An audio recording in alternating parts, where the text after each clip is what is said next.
SK, you got some explaining to do, honey. Okay? Because what? Postseason has been so messy. Welcome to La Vida Rosa. I'm your host, Pinky, and today we're going to be talking about Love is Blind after the mess, okay? If you'd like to see more, then just stay tuned, like, comment, and subscribe. Without further ado, let's get into this video. And to think, we thought the Zenab and Cole mess was the biggest explosion that would happen after their reunion. SK said, hold up. hold up. I got one more thing to say, okay? Well, actually, he got exposed. So I'm kind of late on this, by the way, y'all. I'm pretty sure y'all know the story, but I just want to talk about it because I just really want to talk about how I was hoodwinked, bamboozled. I didn't land on Plymouth Rock landed on me. I really thought SK was different, okay? Like, I was like, if y'all go back and watch the old videos, I was gushing about SK, and I feel so tricked and fooled. I really want to believe the man he presented himself to be. I really did. You could have never gotten me to believe he was worse than Bartiz. Because at least Bartiz, like, you can see through Bartiz. You know, Nancy chose to believe otherwise. But this man showed who he was plenty of times. You know what I'm saying? He was very easy to read. But SK, he's one of those silent killers. He's one of those nice guys that you finally give a chance. He's been chasing you all this time, and people been telling you, no, you should really talk to SK. He's so sweet. You know, he might not be your type, but you know, that's the kind of guy you need to go for. And then all of a sudden when you get him, like, he pushed you through the absolute worst that you've ever been through in a relationship. You just like, I thought this was supposed to be the one. But you know what? I should have known better because none of it made sense. Knowing, one, that he came from a polyamorous family. So that's very normalized for him, for someone to date more than one woman at one time. That's his norm. And I'm not saying that you can't, you know, go the opposite direction and be monogamous, but I'm just saying, I feel like once you see that, it's kind of ingrained in you to be normal. So I don't see why you would veer off from that so much. You know what I'm saying? Two, you signed up for this marriage-based show in Houston, but you are going to school in California. Like, why are you signing up for a show here? You should have did one based in California, since that's where you're going to be for the next 2 years. That didn't make any sense either, but I wanted it to make sense. I wanted it to. Look, I'm one of the delusional girls that want to believe what this man's saying. I got to let my hopeless romantic ways go, y'all. The crazy part is he act like he was on this tight budget. Meanwhile, he flying girls out. He got plenty money. He got plenty money, okay? And maybe that's why Raven was sticking around after all this came out for a little bit. She was going to try to stick it out. But anyway, before we get there, I'm speeding past everything. This man is just sloppy. Turns out he was dating a girl named Sarah Beth Style from TikTok. She dropped a video with receipts talking about how they dated in 2019 and broke up, but she didn't know he was on the show. And he told her he was only doing this for the money, yada, yada. I'm not even going to give y'all the specific details because I didn't really care, you know what I'm saying? But let's just say the receipts added up to the timeline, okay? It was a few more girls that came out too, but she was the main one that blew everything up. It was a huge scandal. Everybody on TikTok and Twitter, everywhere was losing their mind, like, because we really wanted SK and Raven to work. We wanted it to work so bad, so everybody was shocked and hoodwinked and bamboozled, like I said.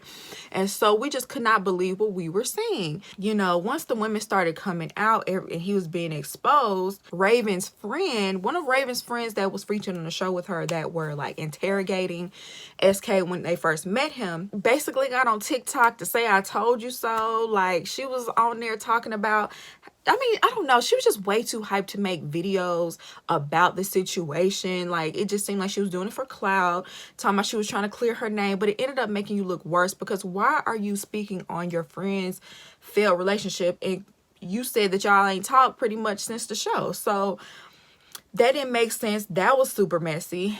At some point, Raven deleted all her pictures with her and SK off her Instagram, and then they both hopped on their Instagram stories to post a joint statement.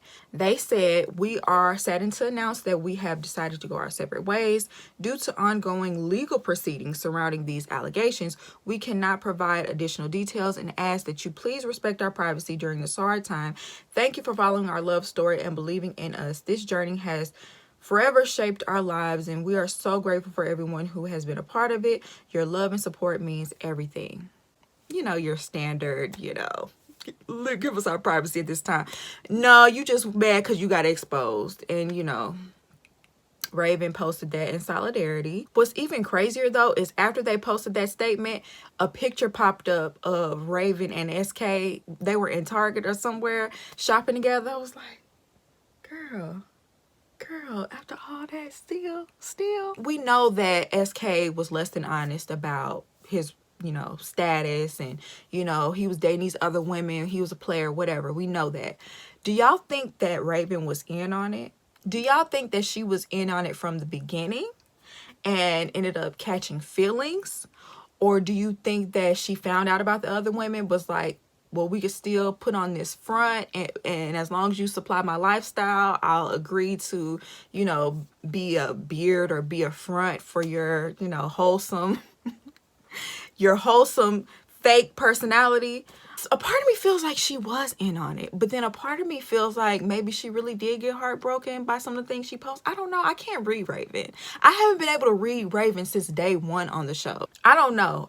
Y'all let me know what y'all think down below. But now he's released another statement saying, "Dear Love is Blind family, Raven and I left the Love is Blind altar as single individuals who went back to dating other people. While our journey back together hasn't been straightforward, the unique emotional connection we developed from this experiment kept us together as friends and helped rekindle our relationship after the fact. These allegations have been falsely misrepresented with malicious intent, and we are actively pursuing legal actions against some of the accusers involved.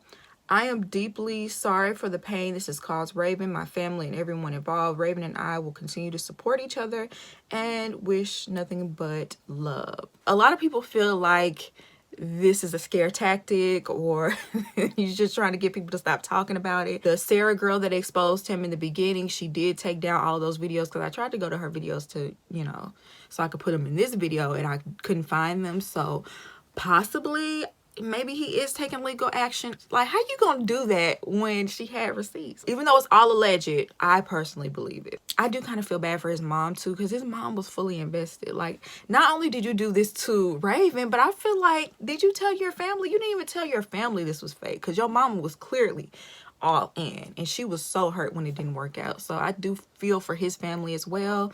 And I think Raven's gonna be all right, because she's getting that influencer bag right now. Everybody's having so much sympathy for her. Her page is getting so much engagement. I know she's making a bag off of that, and hopefully she's, you know, getting more people into her Pilates classes and stuff like that, and it's just only boosting her career, because regardless of whether she was in on it or not, she didn't deserve all this public humiliation and embarrassment.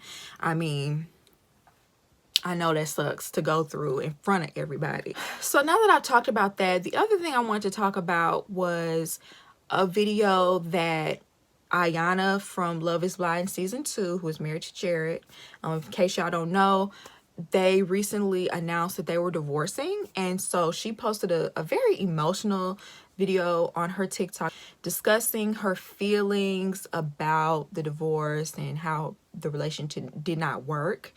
Well, it is official.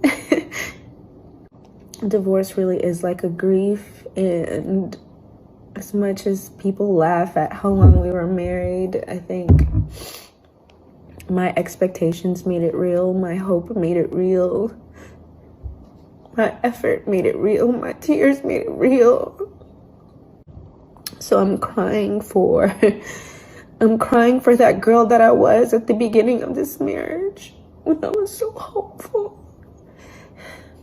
I had less baggage, and I was optimistic, and I was healed. And I'm crying for that marriage that I thought could work. I'm crying for that man I believed he was. That man he convinced me he was in the beginning, and in between all that very scheduled filming, there was good moments in there. There was connection, and then cameras left and shit hit the wall. But don't get it twisted. I may be crying and I may be sad right now, but I'm happy that I'm moving forward. I'm happy that I'm out of something that no longer works for me. Something that drained the life out of me. It makes you question yourself, you know? Like, I question my judgment. I question myself. Like, if my own husband couldn't see the value in me, then what the, you know? It's really done now. So I release it. I release it. I don't have to hold those expectations anymore. I don't have to keep pouring into someone who doesn't have the capacity to pour back. Now I can just focus on my friends and my family. The people who do see the value in me, the people who are supporting me, the people who are reminding me who I am. And how they see me and how God sees me. A new chapter. Really a whole new book. It's a good thing. No more tears. I'm tired of being a sad girl. I'm tired of it. All right. Y'all, my heart really broke for her watching that video. I know a lot of people have been throwing it in her face that this man did not want her from the beginning. First of all, let me say this. This is something I noticed from the Married at First Sight fan base. Y'all have to stop harassing people after the show is said and done. It's one thing to comment on the episodes as they air, but once the finale, once the reunion is filmed and it's over with, why are y'all constantly going to their pages and harassing them and telling them negative things about their marriage? Because regardless of how you feel about their relationship, these people are married. So I feel like a big part of the reason why Iyanna stuck around for as long as she did, they were trying to prove people wrong from all the backlash she got from sticking with this guy. And yes, it might not have been the best decision. What y'all are saying might be true. She was her second choice. I believe the same thing as well. But once they got married and decided to stay married, that's on them. So to continue to harass people about that, that's not cool. When she got online and was talking about how, you know, the divorce was final, and even though, you know, it was only 2 years and it, you know, people feel like it's just a TV show, it was real to her. You know what I'm saying? So the pain is real. It don't matter what y'all think about the relationship. She really invested her feelings into it. She really wanted this to work. She really loved this man, and he was not ready to be married. He didn't really love her. He didn't try to really put the work in. He's immature, and he was not ready to be married. And her real feelings got broke, regardless of whether y'all feel like it was real or not. And you could just see all over her how it really truly affected her. She was talking about it even affected her self-esteem. Like, if my husband feels this way about me, am I truly worthy? You know what I'm saying? You could tell this really took a toll on her, and she lost who she was. And she said thank God she had good friends and family, because they helped to remind her. I do feel like she did learn something from this, and sometimes you got to let people learn their own lesson, you know what I'm saying? And I'm sure that she's gonna heal from this, because she's actually feeling her feelings, and she's actually looking at where things went wrong, and, you know, what she doesn't want in a partner. And she stood up for herself, and she left the relationship because it wasn't working. You know what I'm saying? And I'm proud of her for that, because she still could be sticking around and letting this man jerk her around, and she's not. You know what I'm saying? She put her foot down, and she took control of her life, and I'm proud of her for that. And Iyanna, you're probably not even watching this, but I'm so happy for you that you took that next step, grow and get past this. And eventually, if you want someone, find someone that loves you for who you are and accepts you for who you are, and isn't going to make you stay up at night crying because they're not coming home, you know what I'm saying, or treating you any type of way. So yeah, that's pretty much all I had to say about that. Finally, what I want to say is Love is Blind, y'all gonna have to switch it up. I think I heard that they have already filmed season 4, so y'all not going to be able to implement anything on season 4. But I feel like if y'all are going to keep this show going, y'all are going to have more success stories than just, Cameron and Lauren. You know what I'm saying? Like, I think y'all need to have a season where y'all choose people that are, one, not conventionally attractive. That means people of all ages. I think y'all should shoot for a more older demographic. I feel like y'all should set boundaries of what people can share in the pods, because I feel like internal bias is going to come out every single time when you hear a certain name, when you hear voices, maybe even do voice changers. Give people, you know, generic names to tell. Set boundaries on whether people can talk about their culture.